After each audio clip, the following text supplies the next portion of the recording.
nandito tayo sa Cyclus Motor and Cycling Center. Andito ngayon si Philippine Looper natin. At andito rin mismo yung bike niya. Kasi papalitan na natin yung frame niya. Ipapakita ko sa inyo kung bakit. Ito yung bike ni Victor Salas. Last time kasi may napansin ako sa seat stay. Corroded na siya. For safety na din ni Sir Victor kasi magno-north loop pa siya. Papalitan na tong frame na gamit niya. Pero same pa din. Ito. Ayan, magbabaklas tayo dito mismo sa bago na built bike ni Maru Kaze. Kasi si Maru Kaze, it's a built bike to eh. Wala tayong separately sold na frame. Kakalasin natin to from built bike. Ipapalit natin dito sa bike ni Victor Salas. Pero so far wala kami nakita na crack dito sa frame.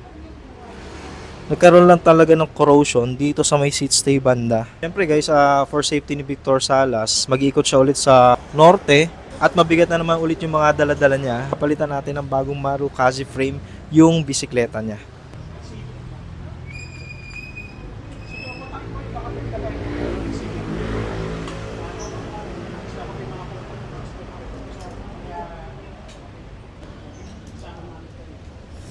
Ayan, bagong-bago. Out from the box. Matagal-tagal din na nagamit to ni Victor Salas yung frame. Grabe, naikot niya talaga yung buong Pilipinas. Sobrang tibay. 80 kilos yung lagi niyang dala-dala dito. Sobrang sulit na. At the same time, check na rin kung ano pa yung mga ibang sira at papalitan na din. Pero last time na check na to, na-check na yung hubs, tapos yung tono ng bike, yung fork, headset, na check na to lahat eh. Pero syempre, babiyahin na malayo. For safety, i-double check na lang na ma-check ulit ng maayos itong bisikleta ni Victor Salas. Ayan si Victor Salas. Medyo busy pa ngayon kasi may kausap sa phone eh. Mamaya, kusapin natin kung saan yung next na destination niya.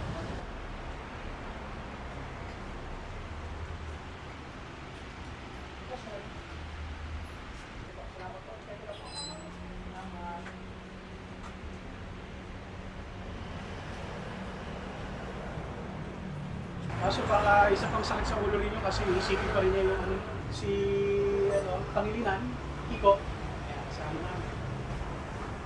Wala sila, puro nila. Ito ba yung seal bearing? Oh yes po sir. Maganda siya. Mas yung lifespan niya kasi mas mahaba. Ano na?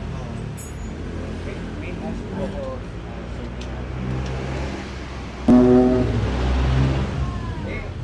Nakalagay sabi niya 26 bucks tapos 700cc.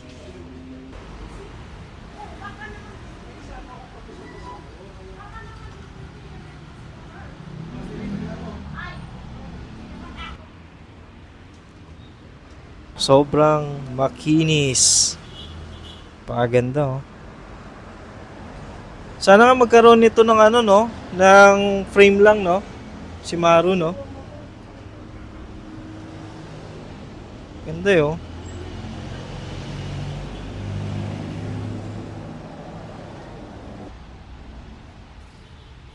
Ito na yung binaklas na frame. Ito yung frame na gamit ni Victor Salas. Kalas na. So maiwan na yan dito. Panibagong mga dikit na naman na sticker yung gagawin niya dito sa bagong frame.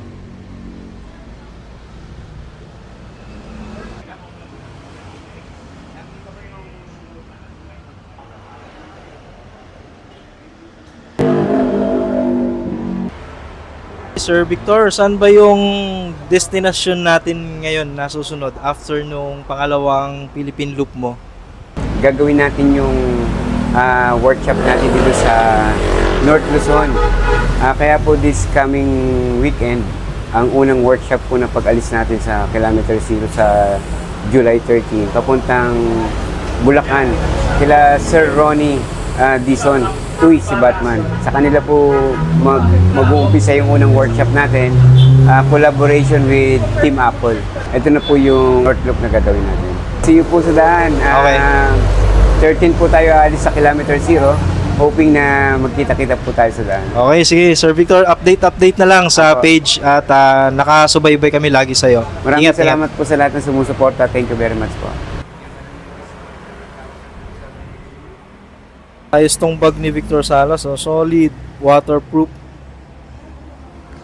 Talagang pangbasaan talaga. Ganda ng inuman niya, guys, oh. Ganda. Rugged na rugged.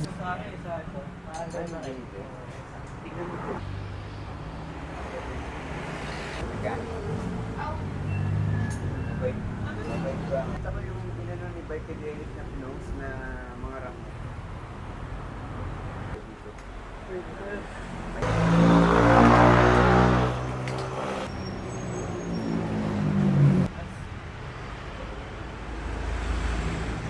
Seat post na lang. At ayan. Natapos na. Parehas din naman ng frame na nauna ni Sir Victor, yung Marukazi. But this one is the version 2. And yung nauna, ito. Itong naunang gamit niya is yung version 1. Napansin nyo, itong version 1, yung down tube niya mas bilog yung ilalim. Tapos yung version 2, ayan, mas flat yung ilalim. Pag may mga ganitong issues, yan, katulad yan, palit na agad frame yan. Kasi for safety ni Sir Victor, kasi malalayo yung binabike niya eh. So kailangan niya ng maayos na bike na magagamit. At ito naman guys, nililinis lang ng konti yung bisikleta para okay na okay. Kasi bago yung frame eh, medyo madumi yung wheelset tsaka yung mga ibang pyesa. Kaya ito, hinugasan na rin ni Boss Jeff, ang head mechanic ng Cyclus.